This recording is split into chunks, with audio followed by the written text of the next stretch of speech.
में हमें 1719 का समय दिखाया जाता है, जहां हम एक लड़की नारो और इसके डॉग सीरी को देखते हैं, जो अपने कबीले के लोगों के साथ जड़ी बूटियां इकट्ठी कर रही होती है। जब कोई नहीं देख रहा होता तो नारो ग्रुप को पीछे छोड़कर कुल्हाड़ी फेंकने की प्रैक्टिस कर रही होती है।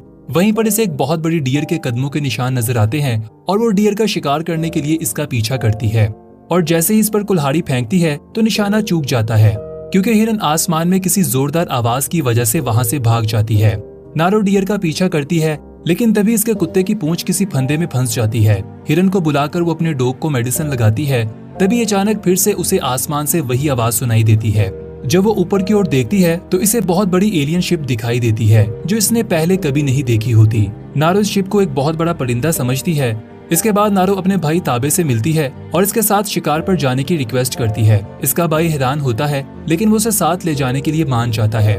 फिर नारो जड़ी बूटियां इकट्ठी करके अपने कबीले वापस आती है, जहां पर वो अपनी माँ से मिलती है, जो अपने कबीले के सरदार के लिए जड़ी बूटियों से दवाई बना रही होती है, क्योंकि वो जड़ी बूटियों की माहिर होती है। नारो की माँ उसे कहती है कि इसे शिकार करने की क्या जरूरत है, जबकि वो बाकी चीजों में इतनी ज्यादा माहिर है। नारो बताती है कि सब लोग इसे कमजोर समझते हैं। वो खुद को साबित करना चाहती है कि वो भी शिकार कर सकती है। दूसरी ओर हमें पता चलता है कि आसमान में से आने वाली आवाज एक एलियन स्पेसशिप की थी, जिसमें से एक एलियन जमीन पर आता है, जिसका नाम प्रीडेटर होता है। प्रीडेटर एक बहुत बड़ा शिकारी होता है और इसके पास गायब होने की शक्ति होती है और बहुत से एडवांस हथियार और खास टाइप का मास्क होता है, जिससे वो लोगों की बॉडी की हीट को देख सकता है। प्रीडेटर का धड़ तो इंसानों जैसा दिखता है, पर शक्ल एक दानव जैसी होती है, जो हर उस व्यक्ति की जान लेना चाहता है जिसके पास हथियार होते हैं, क्योंकि ऐसे लोगों को वो अपने लिए खतरा समझता है और सिर्फ इन्हीं का शिकार करता है। इसके बाद हम नारो को देखते हैं, जो ऑरेंज कलर के फूल इकट्ठे करके वापस अपने कबीले आ जाती है, जहां इसे पता चलता है कि कबीले के एक व्यक्ति पर किसी शेर ने हमला कर दिया है, जो इसे अपने साथ ले गया है। नारो का भाई और कुछ शिकारी इस शेर को मारने के लिए जंगल की ओर बढ़ते हैं। नारो इनके साथ जाना चाहती है, लेकिन कबीले के लोग इसे अपने साथ नहीं ले जाना चाहते। लेकिन नारो का भाई इन्हें बताता है कि ये मेडिसिन के बारे में जानती है। अगर हमारा आदमी जिंदा बच गया तो हमें नारो की जरूरत पड़ेगी। वो नारो को साथ ले जाने के लिए मान जाते हैं। दूसरी ओर प्रीडेटर एक सांप का शिकार करने में बिजी होता है। शेर के छोड़े हुए निशानों का पीछा करते हुए ग्रुप के लोग अपने कबीले के जख्मी आदमी के पास पहुंच जाते हैं, जिसका नाम पोही है। बाकी लोग इसके लिए स्ट्रेचर रेडी करते हैं, जबकि नारो इसके जख्मों पर दवा लगाती है और इसे वो ऑरेंज फूल भी खाने को देती है, जिससे इसकी बॉडी ठंडी हो जाती है और खून बहना बंद हो जाता है। इसके बाद सभी लोग पोही को वापस ले जा रहे होते हैं, लेकिन ताबे यहीं पर रुकने का फैसला करता है, क्योंकि वो इस शेर का शिकार करना चाहता है। नारो साथ आने को कहती है, लेकिन वो लोग नहीं मानते। नारो उन्हें बताती है कि शेर अपने शिकार को जिंदा नहीं छोड़ता, वो जरूर किसी चीज को देखकर डर गया होगा। नारो कुछ अजीब सी बातें नोटिस करती है कि जमीन पर पाँव का निशान भालू से भी बड़ा है, और वो एक सांप को देखती है जिसकी खाल बहुत ही बारीकी से उतारी गई होती है। फिर वो दरख्त पर लगे खून को देखकर अपने भाई ताबे को वार्निंग देती है कि यहाँ शेर के अलावा और कोई भी है। ताबे अपनी बहन को शिकार करने का चांस देना चाहता है और इसे अपने साथ मिला लेता है। ताबे जमीन पर फंदे लगाता है। नारो और पार्क एक दरख्त पर चढ़कर शेर का इंतजार करते हैं, लेकिन शेर इनकी सोच से भी बहुत जल्द वहाँ पर आ जाता है और काफी ऊंची छलांग लगाकर पार्क को दरख्त से नीचे खींच लेता है और इसकी जान ले लेता है। इसके बाद दरख्त पर चढ़कर नारो के पीछे आता है। नारो इस शेर को अपने नेज़े की मदद से मारने ही वाली होती है कि अचानक दूर से वही स्पेसशिप दिखाई देती है, जिसे देखकर नारो का ध्यान बढ़ जाता है और शेर इसके बिल्कुल करीब आ जाता है। नारो जमीन पर गिरकर बेहोश हो जाती है।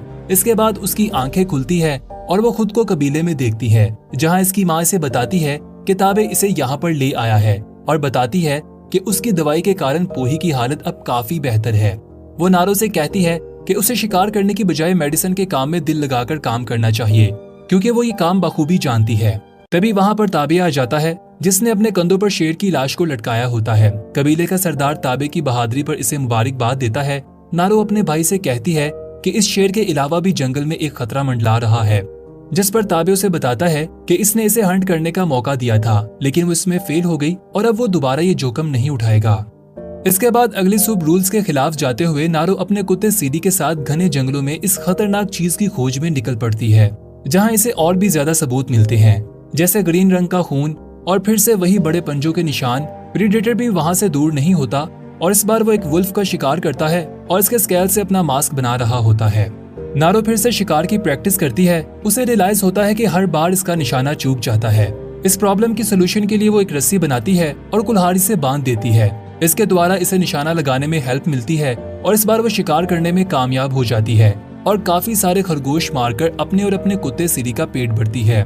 इसके बाद नारो काफी दूर निकल आती है जहाँ इसे एक और बियर बेसन की लाश मिलती है जिसके अंदर कुछ बुलेट्स लगे होते हैं। नारो बुलेट्स और ग्रिजली बेयर पकड़ने वाले फंदे के बारे में बिल्कुल भी नहीं जानती क्योंकि वो ये चीज पहली बार देख रही होती है। इसे लगता है कि ये सब कुछ क्रिएचर ने किया है। इसके बाद वहाँ से वापस जाते समय नारो दलदल में फंस जाती है और इस बार अपनी कुल्हाड़ी की मदद से उस दलदल से बड़ी आसानी से बाहर निकल आती है। दूसरी ओर प्रीडेटर भी इस बेसन की लाश तक पहुंच जाता है। इसमें लगे बुलेट्स को देखकर उसे अंदाजा हो जाता है कि इस इलाके में शिकारी है जो इसके लिए खतरा है। दूसरी ओर नारो पानी से खुद को वॉश कर रही होती है और तभी इसे बियर दिखाई देता है। नारो इसका शिकार करने लगती है लेकिन इसका तीर कमान टूट जाता है और वो भालू इसके करीब आ जाता है। नारो का सीरी बालू का ध्यान बटाता है जिससे नारो को पानी में कूदने का मौका मिल जाता है और वो तैरते हुए डैम के अंदर खुद को छुपा लेती है, लेकिन बालू वहाँ भी पहुँच जाता है और इस डैम को तोड़कर नारो के बहुत करीब आ जाता है। तभी अचानक प्रीडेटर इस बालू को अपनी ओर खींच लेता है और इसका बहता हुआ खून प्रीडेटर पर गिरता है जिससे वो कुछ दिखाई देने लगता है। नारो उसे पहली बार देखती है और काफी ज्यादा घबरा जाती है और बिना किसी वक्त के जाया किए वो पानी के अंदर वापस कूद जाती है और तैरती हुई इस एलियन से काफी दूर निकल आती है। प्रीडेटर उसे दूर से देख रहा होता है लेकिन वो इसकी जान नहीं लेता क्योंकि उसे इससे खतरा नहीं होता। इसके बाद नारो जंगलों में वापस आ जाती है जहाँ इसे अपने भाई के भेजे हुए कुछ आदमी मिलते हैं जो शिकार कर रहे होते हैं। उनमें से कोई भी नारो की कहानी पर यकीन नहीं करता और एक आदमी वासाबे नारो से लड़ाई करता है जिसमें नारो हार जाती है। वो नारो को बांधकर अपने साथ ले जाता है। तभी अचानक वो एक जगह पर रुक जाता है जहाँ इन्हें अजीब सी आवाजें सुनाई देती हैं। इसी समय वासाबे की बॉडी पर लेजर के 3 निशान दिखाई देते हैं। प्रीडेटर वासाबे को शूट करके इसकी जान ले लेता है। नारो और बाकी लोग छिपकर ये सब कुछ देख रहे होते हैं। प्रीडेटर अपने डॉट्स वापस लेने आता है। इनमें से एक शिकारी प्रीडेटर पर तीर से वार करता है जिससे इसकी इनविजिबल शीट खराब होने लगती है और वो कुछ दिखाई देने लगता है। ग्रुप का दूसरा व्यक्ति भी प्रीडेटर पर हमला करता है लेकिन प्रीडेटर के आगे वो दोनों बहुत ही कमजोर होते हैं। प्रीडेटर इनकी जान ले लेता है। जिस समय प्रीडेटर इन्हें मारने में बिजी होता है, नारो मौके का फायदा उठाकर वासाबे के पास से अपना सामान वापस लेती है और अपनी रस्सी को काटकर खुद को आजाद करके दूर भाग जाती है जहां इसे एक और शिकारी मिलता है जो प्रीडेटर पर जवाबी हमला करना चाहता है। लेकिन जैसे ही वो अपना तीर चलाने लगता है इसके माथे पर फिर से वही लेजर के 3 निशान दिखाई देते हैं। नारो पहले से ही जानती है कि इसका मतलब क्या है और वो वहां से भाग निकलती है और फिर वो एलियन उस आदमी की भी जान ले लेता है। अपनी जान बचाने के लिए नारो बहुत तेजी से वहां से भागती है। तभी अचानक इसका पाँव एक फंदे में फंस जाता है और वो जमीन पर गिर जाती है। प्रीडेटर नारो के बहुत करीब आ जाता है और इसे पकड़ने ही वाला होता है कि तभी सामने गन्स के साथ कुछ फ्रेंच ताजर सामने आ जाते हैं जिन्हें देखकर प्रीडेटर वहां से चुपचाप चला जाता है। वो लोग नारो को बेहोश कर देते हैं और जब नारो की आंख खुलती है तो वो खुद को एक पिंजरे में कैद देखती है। उसका डॉग सीरी भी उसे ढूंढता हुआ वहां आ जाता है लेकिन वो फ्रेंच ताजर उसे भी कैद कर लेते हैं। सभी ताजरों ने फर पहन रखे होते हैं। तभी नारो देखती है कि उनमें से एक व्यक्ति ने उस भालू बेसन की खाल पहन रखी है जिससे इसे अंदाजा हो जाता है कि ये वही शिकारी है। एक व्यक्ति रिफाइल नारो के पास आता है क्योंकि वो इसकी जुबान जानता है। वो नारो से प्रीडेटर के बारे में जानकारी लेने की कोशिश करता है क्योंकि उसे लगता है कि प्रीडेटर ताकतवर दुश्मनों की तलाश में रहता है। नारो उसे कुछ नहीं बताती। इसके बाद नारो देखती है कि इन लोगों ने ताबे को भी कैद कर रखा होता है और वो ताबे को जख्मी करके इससे सच्चाई उगलवाने की कोशिश करते हैं। कुछ समय के बाद हम देखते हैं कि ताबे और नारो को एक दरख्त के साथ बांध रखा होता है और वो शिकारी प्रीडेटर को पकड़ने के लिए ताबे और नारो का इस्तेमाल करने वाला होता है। तभी प्रीडेटर वहां पर आ जाता है। ताजर इस बात से बेखबर होते हैं कि प्रीडेटर के पास गायब होने की शक्ति है और वो ताजरों के हमला करने से पहले ही इन पर वार कर देता है और एक एक करके अपने एडवांस हथियारों की मदद से इनकी जान ले रहा होता है। ताबे उन लोगों की चीखें सुनकर काफी घबरा जाता है लेकिन नारो से बताती है कि प्रीडेटर के शिकार करने का तरीका बहुत मुख्तलिफ है और इसने मुझे भी जाने दिया था क्योंकि मैं इसके लिए खतरा नहीं थी। तो दोस्तों ये सुनने के बाद ताबे भी ये बात मान लेता है कि नारो के प्लान से ही वो शेर को पकड़ पाए थे। अभी वो ये बात कर रहे होते हैं कि अचानक से प्रीडेटर का पाँव एक फंदे में फंस जाता है जिससे वो जख्मी हो जाता है और बहुत जोर से चिल्लाता है।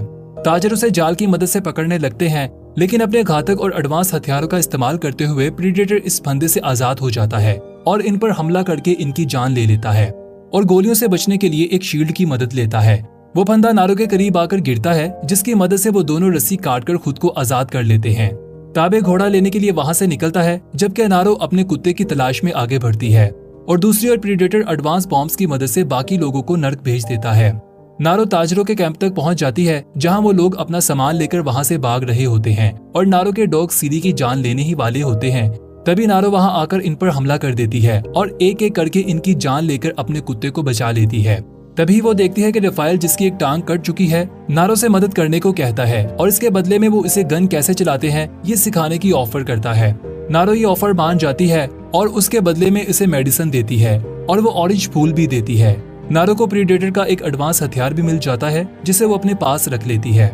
दूसरी ओर प्रीडेटर अपने जख्मों को ठीक कर रहा होता है और वो भी कैंप की ओर आ जाता है। नारो प्रीडेटर को देखते ही छिप जाती है और रफाइल जमीन पर लेटकर मरने का नाटक करता है। ऑरेंज फूल खाने से रफाइल का जिस्म ठंडा हो जाता है, जिसके कारण प्रीडेटर उसे देख नहीं पाता, लेकिन गलती से प्रीडेटर रफाइल की टांग पर अपना पाँव रख बैठता है, जिससे रफाइल चिल्लाता है और प्रीडेटर उसी समय उसकी जान ले लेता है। तभी अचानक नारो का डॉग सीरी प्रीडेटर पर हमला करने के लिए इसके आगे आता है। प्रीडेटर इस कुत्ते को शूट करने ही वाला होता है कि घुड़सवारी करता हुआ ताबे प्रीडेटर के इर्द गिर्द घूमने लगता है और इसके सर पर हिट करता है, जिससे प्रीडेटर का मास्क जमीन पर गिर जाता है। इधर उधर घूमने से वो प्रीडेटर के वार से बच जाता है। नारो गन चलाने की कोशिश करती है, लेकिन नाकाम रहती है और अपने भाई को बचाने के लिए नारो जोर जोर से चिल्लाती है, जिससे प्रीडेटर का ध्यान बढ़ जाता है और ऐसा करने से नारो के भाई ताबे को प्रीडेटर की ओर नेजा फेंकने का मौका मिल जाता है, जिससे प्रीडेटर काफी ज्यादा घायल हो जाता है।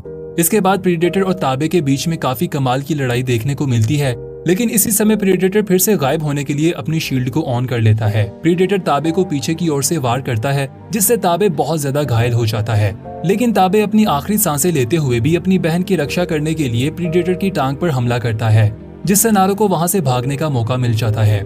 दूसरी ओर दो आदमी कबीले में वापस आते हैं और ताबे की माँ को ये बुरी खबर सुनाते हैं कि ग्रुप में से कोई भी जिंदा नहीं बचा, जिस पर ताबे की माँ रोने लगती है। दूसरी ओर नारो पानी के किनारे बैठकर अपना मुंह धो रही होती है और अपने भाई की मौत पर आंसू बहा रही होती है। नारो का डॉग सीरी इसे इशारा देता है कि फ्रेंच ताजरों का एक व्यक्ति अभी भी जिंदा है। नारो उसे ढूंढ लेती है और एलियन के हथियार की मदद से उस आदमी को बेहोश कर देती है। फिर जब इस व्यक्ति की आंख खुलती है तो वो देखता है कि नारो प्रीडेटर से मुकाबला करने के लिए खुद को तैयार कर रही होती है। वो अपने चेहरे पर निशान बनाती है और साथ ही वो ऑरेंज कलर के फूल भी खा लेती है। फ्रेंचमैन अपनी गन उठाकर नारो पर हमला करने वाला होता है, लेकिन गन खाली होती है और उसके चिल्लाने की आवाजें सुनकर प्रीडेटर वहां पर आ जाता है और इसकी जान ले लेता है। वो नारो पर हमला नहीं करता क्योंकि वो इसे देख नहीं पाता। मौके का फायदा उठाकर नारो पीछे से बंदूक चलाकर इसे शूट करने की कोशिश करती है, जिससे प्रीडेटर की जान तो नहीं जाती, पर उसका मास्क जमीन पर गिर जाता है। इससे पहले कि प्रीडेटर अपना मास्क उठाता, नारो मास्क लेकर घने जंगलों में भाग जाती है, जहां नारो ने प्रीडेटर की जान लेने के लिए बहुत सारे फंदे तैयार किए होते हैं। नारो जानबूझकर खून के धब्बों का एक एक सुराग छोड़ती जाती है, जिसका पीछा करते हुए प्रीडेटर एक ऐसी जगह पर आ जाता है जहां नारो इसके सर पर कूदकर कुल्हाड़ी की मदद से इसके सर पर वार करती है, जिससे वो काफी जख्मी हो जाता है। इस बार प्रीडेटर नारो पर हमला करना चाहता है और अपनी शील्ड की मदद से नारो की जान लेने ही वाला होता है कि नारो का कुत्ता सीधी करीब से गुजरता है, जिससे प्रीडेटर का ध्यान बढ़ जाता है और कुल्हाड़ी पर लगी रस्सी की मदद से प्रीडेटर स्लिप होकर दलदल में गिर जाता है। इस दलदल में से बाहर निकलकर वो नारो की ओर निशाना लगाता है, लेकिन उसी मास्क की मदद से वही निशाना वापस आकर प्रीडेटर को लग जाता है और वो अपने ही मास्क की वजह से खत्म हो जाता है। अगली सुबह नारो प्रीडेटर का सर लेकर कबीले वापस आती है और इसके हाथ में वो गन भी होती है और इस गन पर हैरी का नाम लिखा होता है, जो पहले बनाई गई प्रीडेटर मूवी का मेन कैरेक्टर था। नारो कबीले वालों को वार्न करती है कि इन्हें यहाँ से निकलना होगा, इससे पहले कि व्हाइट मैन यहाँ पर आ जाएं। लेकिन जाने से पहले कबीले का सरदार और सभी लोग नारो की इस बहादुरी के लिए इसका मान सम्मान करते हैं और इसको एक हंटर भी घोषित कर देते हैं और सभी लोग इसकी तारीफ करते हैं।